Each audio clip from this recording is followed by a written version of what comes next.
Et si je te disais que j'utilise quasiment pas le assis dans les ordres d'autocontrôle avec les chiens de mes clients et mes chiens. Et d'ailleurs, je te conseille pas de le faire et je vais t'expliquer pourquoi.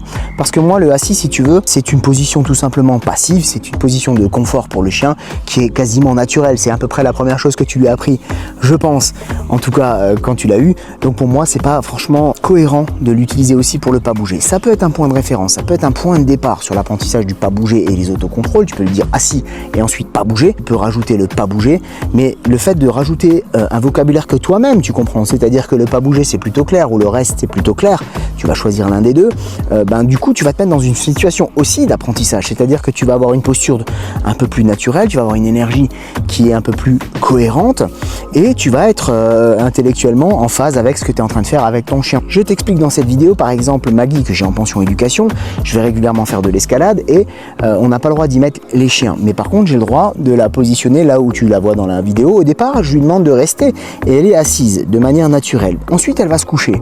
Si j'avais été sur que du assis, le fait qu'elle se couche, ça aurait été finalement une désobéissance.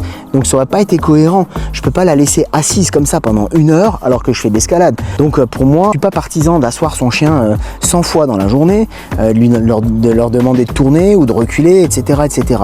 Je veux dire, le renforcement positif, c'est une chose, d'accord? D'en abuser, c'en est une autre. L'idée, c'est vraiment d'être cohérent et de faire un peu de psychologie canine, c'est-à-dire que il faut aussi que tu aies quelque part un regard sur le monde avec les yeux d'un chien et il faut aussi se mettre à leur place, c'est-à-dire que déjà de demander à un chien qui est en hyperattachement de rester à un endroit alors que tu te balades dans une salle pour y faire autre chose, et d'ailleurs parfois il y a même des absences, c'est-à-dire qu'elle ne voit pas, c'est déjà un vrai progrès.